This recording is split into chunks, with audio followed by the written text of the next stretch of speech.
Hey, everybody, welcome back to another episode of Burn the Ship. Thank you guys for being here.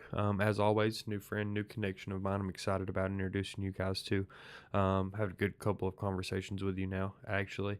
I had to reschedule with you one time because I had the flu. Thank you for being flexible, my friend. But this is cool. I'm glad to be connected with you. Our goal, as always, is to connect you guys in the audience with entrepreneurs, professionals that can help you go all in on your business. And I have another one of those for you here today. So without stealing all your thunder, my friend, how about you introduce yourself? Tell us who you are and what your business is, what you do. Great. Yes. So thank you, Bailey, for having me on. Really excited about sharing today about my journey as a business owner. So my name is Lisa Smith, and my business is the Coaching Center for Mind Training and Success. A little bit of a mouthful. Um, I have the LLC of Life by Design, but I do business as the Coaching Center for Mind Training and Success. It's just better encompasses the types of things that I do and the outcomes that I help people to create.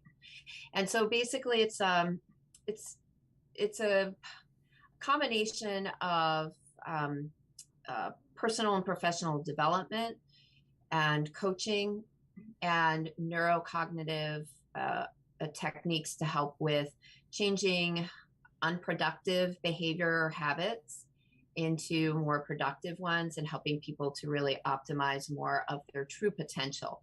So, the majority of what I do is work with the unconscious mind and our inner programs to help people to change that and learn how to do some of these things on their own.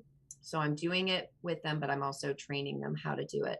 And the outcome is that people are able to create that the behavior changes much more quickly, much more easily, and have those changes be much more likely to be permanent because we've changed the programs permanently from which we're operating from. And so these tools are designed to help to initiate that change much more easily than typically working with just willpower and conscious level or extraneous types of resources. Sure, So that's it in a sure. nutshell. Outline some of those best practices for you and kind of how you got into those things specifically. So, from my understanding, you originally got into hypnotherapy, right? Mm-hmm. And then Exactly. began to kind of blossom into some of those other services. Describe to me kind of how you got into those things and that transition. Sure. So it's a kind of an interesting story. In high school, I stumbled upon a book. I don't even remember exactly where, but I still have this little paperback book called Self Hypnosis by Leslie LeCron, and it just looked interesting to me. So I started reading it, and I practiced some of the techniques in there of self hypnosis, just first for fun and curiosity, and then finding that it really worked. I noticed myself getting into that sort of other kind of state, and using it for just some things like rest and relaxation, etc., and continue to then explore from there more about the hypnosis, more about how the mind works and human behavior throughout high school and then throughout college, and then experimenting going to different workshops for group hypnosis and experiencing other techniques by other people and doing the group hypnosis and so it just continued to evolve from there. My interests continued to grow. And eventually, I had the opportunity to get trained and certified as a hypnotherapist so that I could use these tools more effectively with myself and then be able to use it with other people and help them with things like changing eating behaviors or quitting smoking, stress management, sleep improvement. Those are some of the typical things early on that I worked on for myself, as well as with the people who heard about me and came to me. So that's kind of where it started, and I was just doing it for fun and on the side as I was going through my career in marketing. And so I graduated from college with a marketing degree and worked in the field of marketing for many years while I did this on the side as just an interest. And Eventually, I got trained and certified in some other techniques that I learned about. So, if anybody is familiar with Tony Robbins, Hmm. a lot of people are Tony Robbins fans. And so I got involved with Tony Robbins and his work. And his work essentially is NLP, neuro linguistic programming, although he calls it neuro associative conditioning because NLP is trademarked. But basically, uh, it's working with the constructs of how we understand the brain codes, processes, stores, and responds to information, and learning how to use that um, for creating what we want and behaviors that we want and the ways of thinking and perceiving things that creates better outcomes for us. And then some other things along the way, emotional freedom techniques, EFT, and now positive intelligence is the latest one that I've gotten trained and certified on. But every single technique that I use with my clients are ones I first explored and used with myself, found really great value from, and then decided to, do the more fuller training so that I could more effectively use it with other people. But, the main thing I always tell people is that I walk the talk. So everything that I do with my clients, all the tools that I use are ones that I've used for me that were highly valuable and that I use with them. But I'm also trying to teach people how to use these tools for themselves, because that's really where it all comes from. You're learning how to empower yourself by learning how your mind works and learning how to work it better. Then there's nothing that you can't achieve, Sure. because that's where it all comes from. So what were those processes that you began to implement in your own business once you kind of made that swing into more full time with the therapy?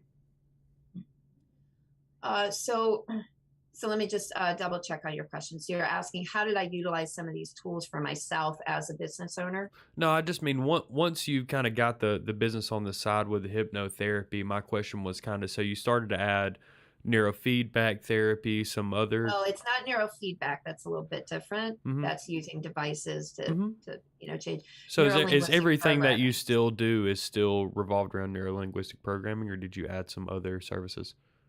No, everything's actually revolved around the hypnosis. Oh, okay. So that's the sort of the initiating tool. And then incorporating some of these other techniques like NLP, I incorporate within the hypnosis, although it can be done outside of the hypnotic state.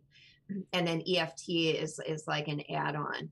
Sure. It's not the same thing as hypnosis, but it's just adding on to complement what I'm doing with the hypnosis. Sure. It just works in a different way to address behavior change That and, makes a lot and of need. sense. So tell me kind of as you're transitioning into this space as a business owner, you're doing things more full time.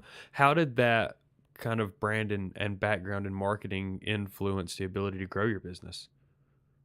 Yeah, it's a good question. So I've been doing this work for 26 years. So I got certified as a hypnotherapist 26 years ago, and and then I worked in marketing for a while, for a market research firm and for a health insurance company, and and then I transitioned into doing the hypnotherapy full time by working with an actual hypnosis franchise, so a nationwide hypnosis franchise.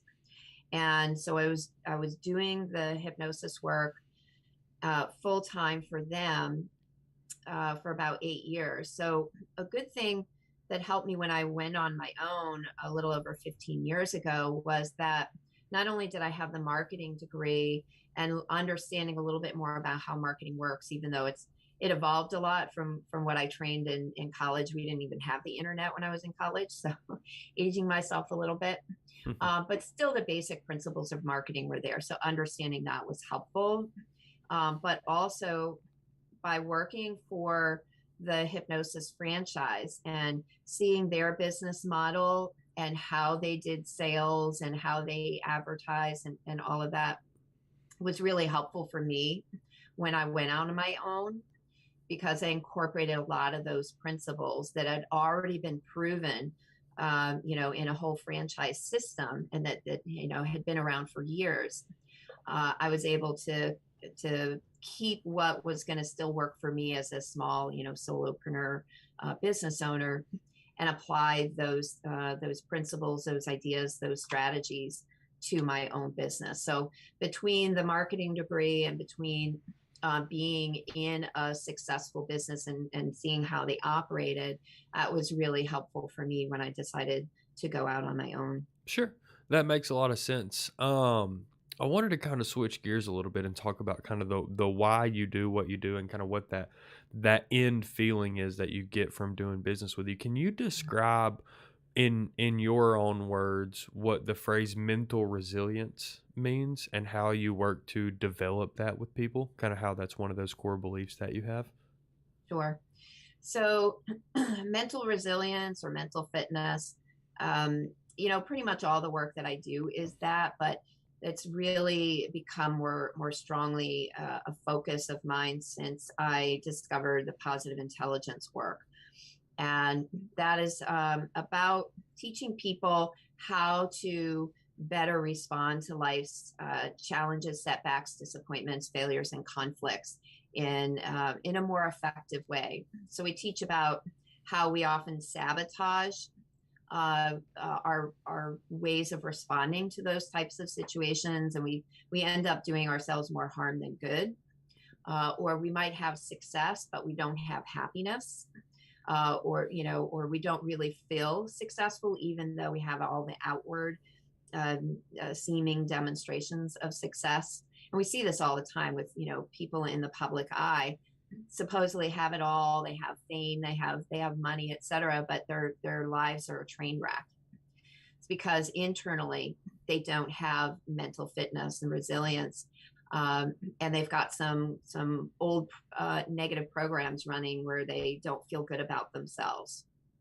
And so, what we do in the positive intelligence work and how these other tools that I use work is to um, improve people's ability to think more effectively, to think more from what we call the SAGE mindset, which is actually stimulating more of this area of your brain, the higher level of your brain, the executive functions of your brain, which is behind your forehead in your brain, versus the primitive brain, which is back here, which is focused on safety and survival and conditioned response and habit and protection. But we're not really growing when we're in that phase.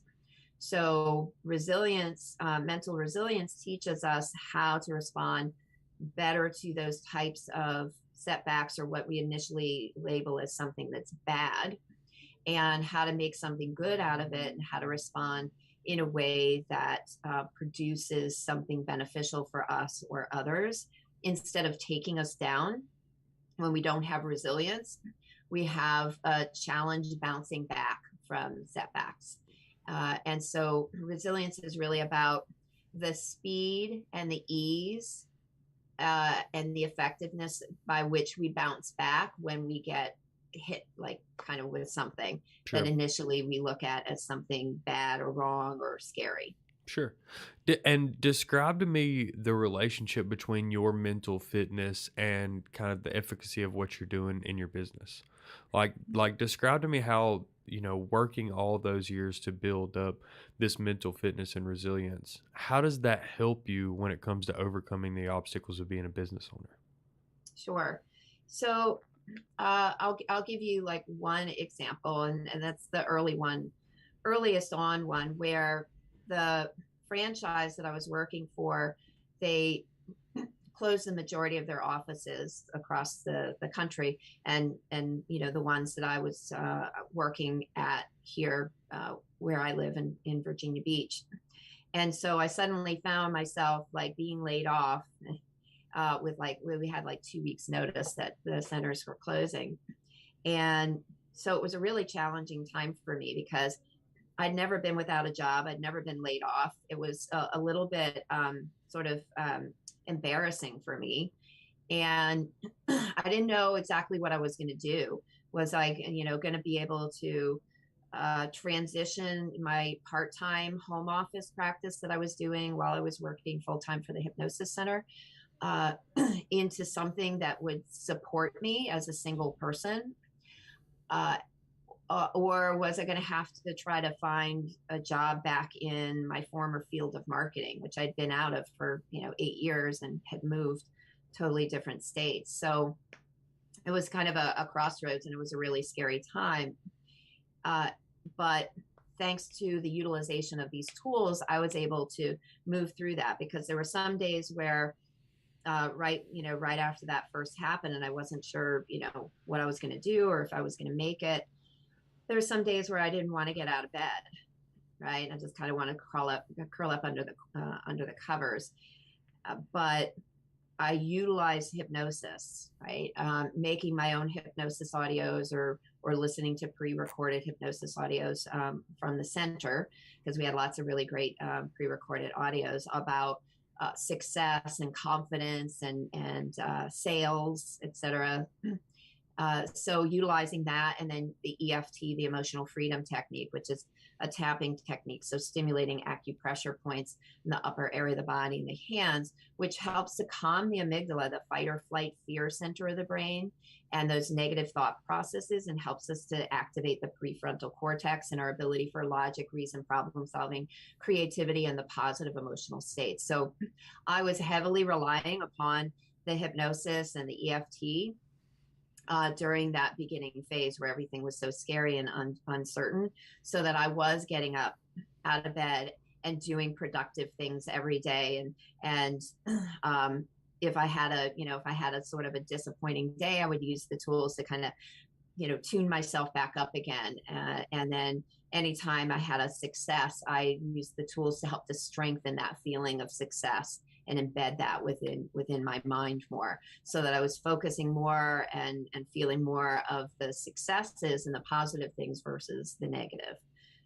So that's an example of how I used it, at least, early in the beginning, and then continually, right? Because when you're in business, there's always going to be things that you try that don't work out, with your marketing or your sales. You're really excited about this new, possible client. You thought they were all in and they were going to hire you, and then they didn't. And so, you get down on yourself. You oftentimes like, is it even worth it? Can I do this? Can I stick it out? So as we continue being business owners and we're dealing with these natural ups and downs and things that don't work out, clients that or prospects that don't end up hiring us, we have to learn how to be resilient and bounce back from those things, because the longer we stay down and not taking positive action, for that next thing, the longer we delay our success. Sure. Right. So again, the ability to bounce back quickly, something that might have taken you a couple of days to recover from and kind of get back into positive motion with.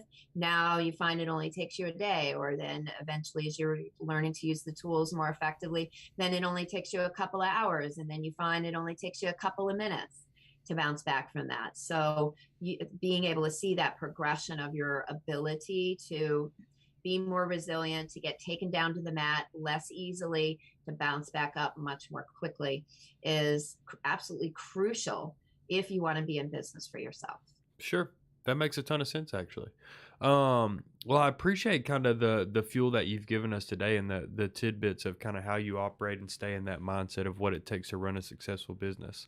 I think having my own personal experience with a lot of the stuff that you're talking about, treatment wise and hypnosis wise, it does work, and using that for yourself, and kind of, it's the old person, do you give a man a fish or do you teach a man to fish?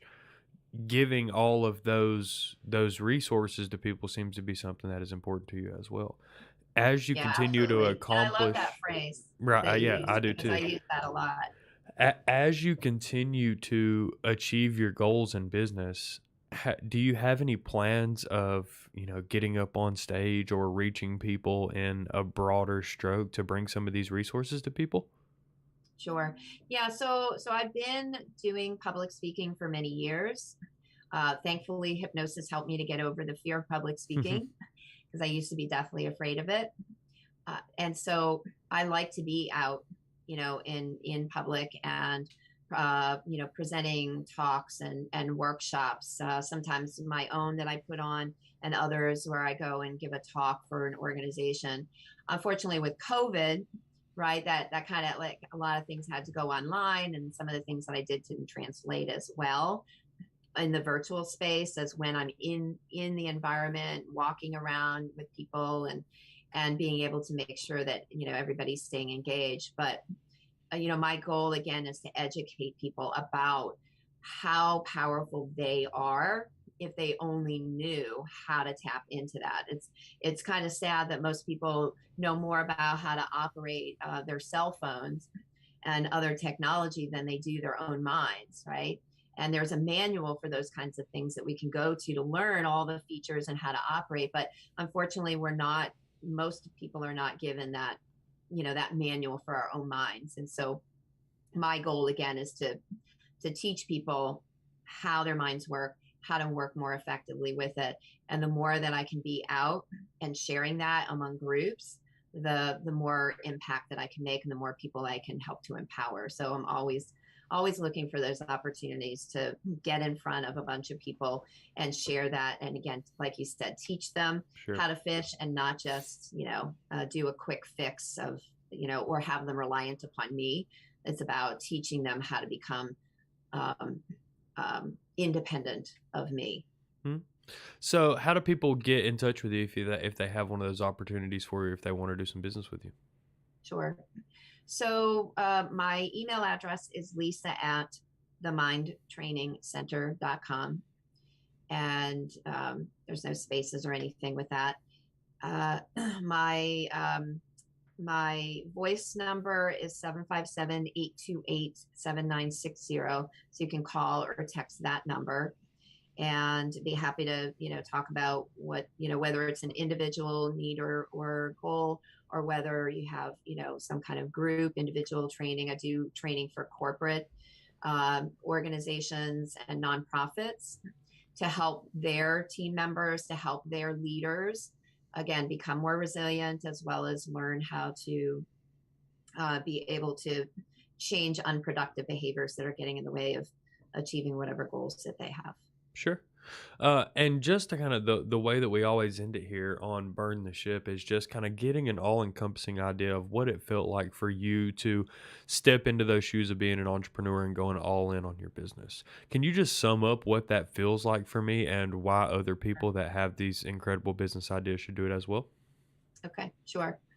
Well, again, full transparency and to, make sure that people understand, what they're getting into. It's not all just, a piece of cake, and you can't just have a great idea. You have to have some of the skills and knowledge about implementing and marketing and doing sales and feeling confident about, talking about yourself and your business. So, as I mentioned early on, it was a really scary time for me. And oftentimes when people take that leap, it is really scary. You kind of do that big gulp. Oh yeah. And there's a part of you that's not sure, can I do this? But, if you really have a passion for what you're doing and if you really feel you can make a positive impact for people, then, you got to take that chance, right? Maybe it won't work out, but it's better to try and fail than to never try and always wonder what if. So, Absolutely. just step out, get the support, make sure you've got people around you who support you, because there's going to be naysayers as well, especially the people who are in jobs. They're going to say, you're crazy. Don't do this. It's not safe to do this. Make sure you have people in your corner who are business owners and entrepreneurs and successful, because they can be the model for you and the guideposts, and they can be the ones that help to shore you up and help to give you a boost of confidence when you're feeling a little bit doubtful. So it's really important that you have those supporters, and that you do a little bit of your due diligence before you just burn the ship. Right? So don't go out there on the seas without a plan, right? Before you burn your ship. But once you do have that plan and once you do commit to it, then again, burn your ship so that you're less likely to retreat back because you have that safety net. Absolutely. That's what we're talking about over here on Burn the Ship. That is what is exciting to us. Myself trying to be a resource out there to all of you small businesses and entrepreneurs and put as much content about how we can overcome these obstacles together on YouTube, on these other platforms has been a big push for me for a while. People like myself rely on people like yourself, Lisa, for all the things that you're good at and helping us kind of understand and mentally navigate some of these things that we're doing. So I appreciate your time and all these tidbits that you've given us and your energy. I definitely hope some of the people from our audience and some people within our network reach out to you, learn some more about you, learn some more about your business. We have a pretty dense network. Of people kind of in that health and wellness space pretty much all over the United States. So I'm sure there's some people that will reach out to you and want to talk to you more. But I appreciate your time. I appreciate your energy. And this has been Burn the Ship, guys. Until next time, if you have anything else you want to say, the floor is yours, my friend. But we've kind of reached everything that I wanted to reach. So I just appreciate you being here. Great. Well, I appreciate being on, and I appreciate what you're doing to spread the word to help other people, take that leap into entrepreneurship so that you're in charge of your ship instead of having somebody else in charge of it. Absolutely. All right, guys. Till next time.